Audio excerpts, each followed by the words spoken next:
Fala pessoal, me chamo Caio Monteiro e esse vídeo aqui é um vídeo básico de configurações após a instalação do PFSense. Você acabou de instalar seu PFSense, então você precisa se atentar para algumas configurações, ainda mais se seu PFSense é virtualizado no Proxmox, antes de seguir o seu projeto em frente. Então, vamos lá? Bom, então com a nossa tela inicial aqui do Proxmox, como sempre, que é o nosso ponto de partida, vamos iniciar o nosso acesso no PFSense. Então, o meu PFSense ele tem uma placa de rede aqui que está com um final 67, que é a minha estrutura. Conectei aqui. Então aqui eu tenho o meu PFSense simulando que eu acabei de implantar ele. Então eu preciso considerar algumas coisas. A primeira é um ajuste inicial com relação à documentação, com relação à identificação. Então o que é que eu faço? Eu venho aqui em System e venho em Setup e eu preciso definir um hostname para ele e informar um domain, que é o domain que eu vou trabalhar.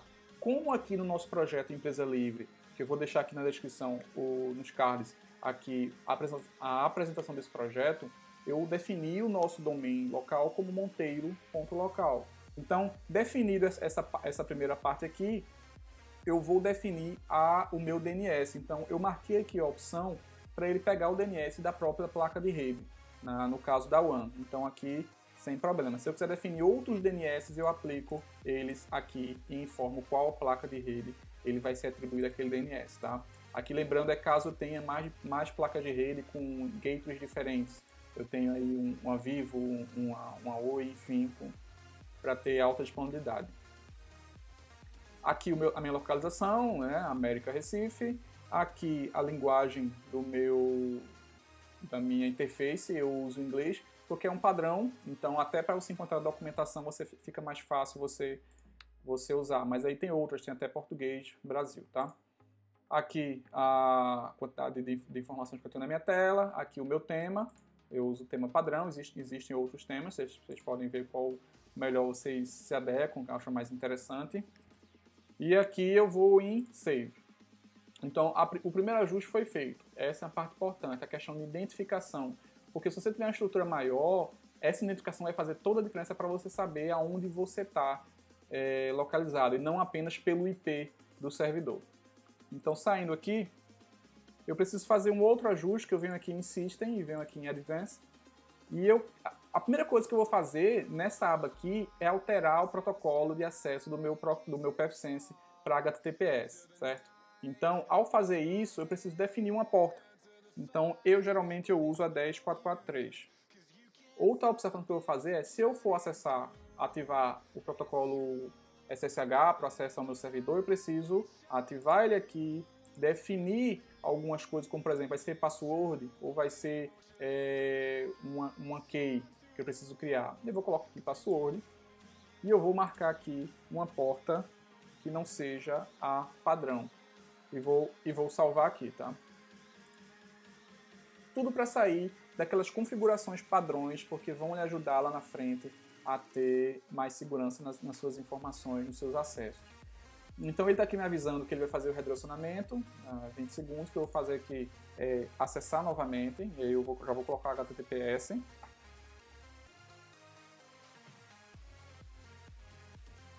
Então eu estou com acesso aqui a HTTPS, eu vou ainda lá para System Advanced, e essa opção aqui, gente, é para quem tem um PFSense virtualizado no Proxmox. O próprio mantenedor da ferramenta do Proxmox, ele solicita que você faça isso. Vou deixar aqui na descrição novamente a parte onde ele informa esse ajuste. Então eu venho aqui em Network, então descendo lá embaixo, a gente tem aqui em Network Interfaces. Caraca!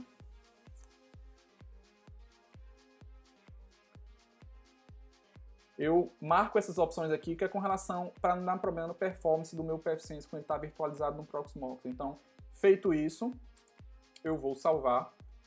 E aí, eu tenho mais uma dica que é com relação ao acesso ao PFSense. Vocês viram que eu acessei com o usuário admin, tá? Então, existe boas práticas, e é o que eu procuro adotar, o meu acesso ao PFSense não é pelo usuário admin.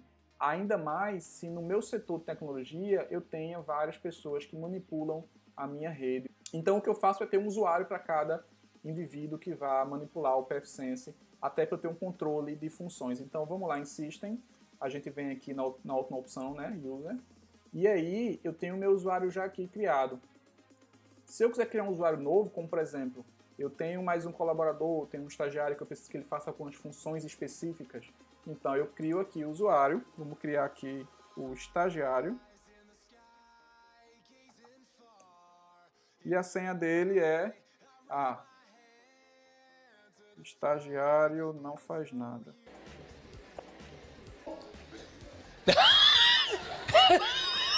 Brincadeira, gente. Claro que faz. Vou definir aqui uma senha, até porque todo mundo já foi estagiário um dia. Vou definir aqui o nome dele, estagiário também é gente, tem nome. Vou chamar ele aqui de Caio Lucas. Não vou fazer isso. Vai ser João, porque a gente está no Brasil. Eu posso definir aqui o nosso acesso, o tempo desse acesso, tá? E aí é uma dica interessante, se você tem um acesso que vai ser específico, que vai ser um acesso que tem um tempo para que aconteça, você pode definir uma data limite onde vai expirar aquele acesso. Eu vou dizer em qual grupo ele pertence, então eu posso dizer que ele pertence ao grupo admin, e aí o grupo admin ele vai ter todas as permissões que o usuário admin tem, ou eu posso especificar aqui um grupo para ele poder participar. Só que para especificar esse grupo, eu preciso criar esse grupo. Então, vamos criar aqui uma outra aba, onde eu crio aqui um grupo chamado monitoramento. Grupo de monitoramento de VPN. Então, esse grupo aqui vai ter acesso, basicamente, a monitoramento se as VPNs que nós vamos ter futuramente vão estar ativas. Esse usuário nós vamos usar muito para validar esse tipo de conteúdo. Então, e aí quais usuários? Eu não tenho usuários ainda, tá? Então eu vou criar esse grupo aqui. E aí agora eu vou acessar esse usuário. E vou dizer qual o privilégio desse usuário. Deixa eu diminuir aqui um pouquinho. Muito grande. Pronto. Voltar aqui. E aí eu vou dizer qual o privilégio que esse grupo vai ter. Então, para a nossa demanda específica, o grupo vai ter um privilégio de monitoramento de VPN. Então eu vou procurar aqui o privilégio dele, está separado por categorias. Então eu venho aqui... Bom, então aqui eu tenho Web Config, Status, OpenVPN. Vou marcar aqui. Vou salvar aqui. Salvei. Vou voltar lá para o meu usuário. E aí o grupo aparece aqui já, monitoramento, eu vou adicionar esse usuário a esse grupo e vou salvar esse usuário. Feito isso, vamos fazer um teste, vamos sair aqui. User estagiário.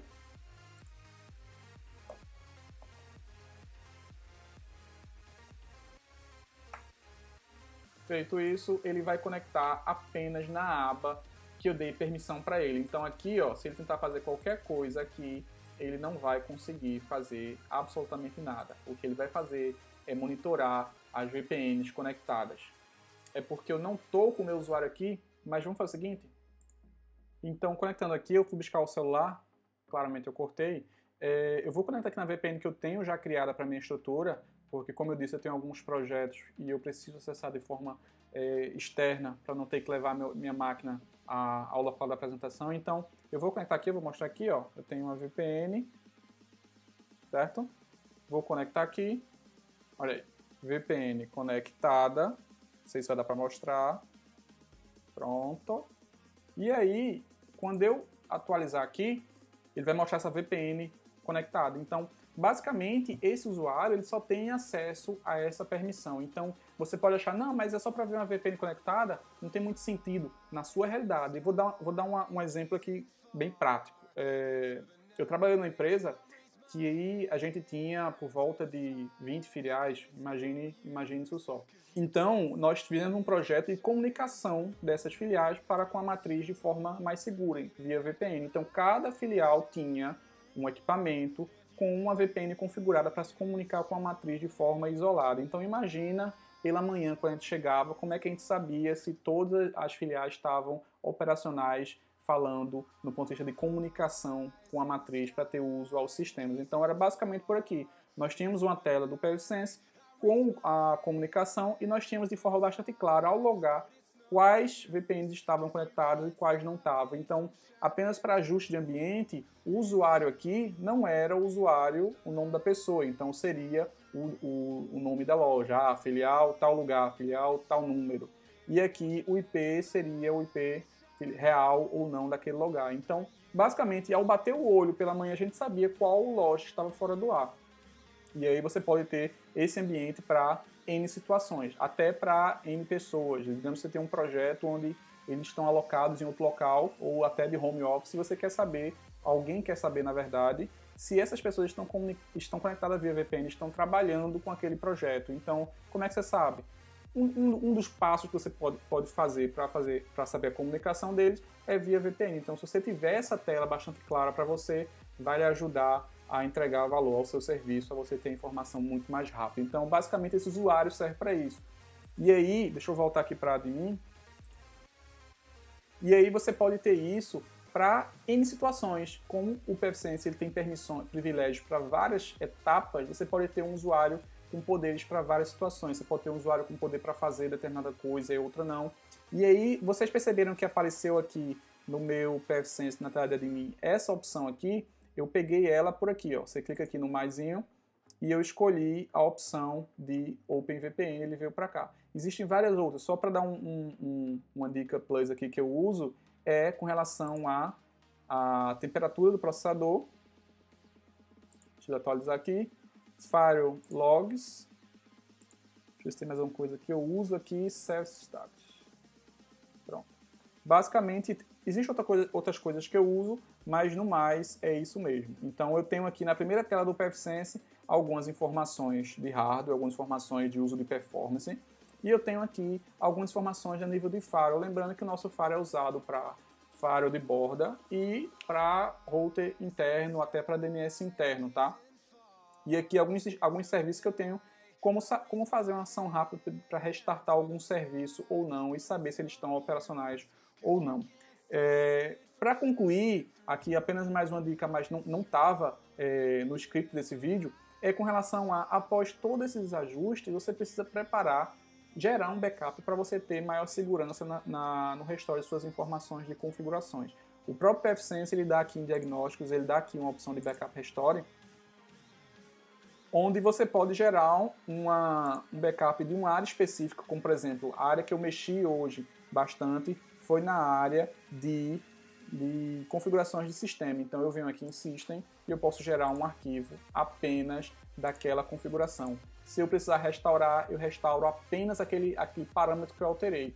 Ou eu posso gerar um total, que é um XML também, e ter esse backup. Então, mexeu em alguma parte específica do PevSense, gera um backup específico, mexeu numa parte geral, uma parte bem ampla, gera um backup específico, gera um backup amplo que vai lhe dar maior agilidade na hora de restaurar as configurações e até testar essas configurações em outro ambiente. Lembrando que você pode configurar o próprio PevSense em um servidor e em outro servidor você fazer o upload desses arquivos, apenas trocar a informação da placa de rede e começar a trabalhar normalmente com o PevSense. Então é isso, eu espero que vocês tenham gostado, eu peço que você curta esse vídeo se você gostou, peço que você compartilhe, peço que você se inscreva. Se você gostou desse conteúdo, existem outros conteúdos aqui nesse canal com relação a softwares livres e softwares de código aberto que podem ajudar uma empresa a atingir seus objetivos.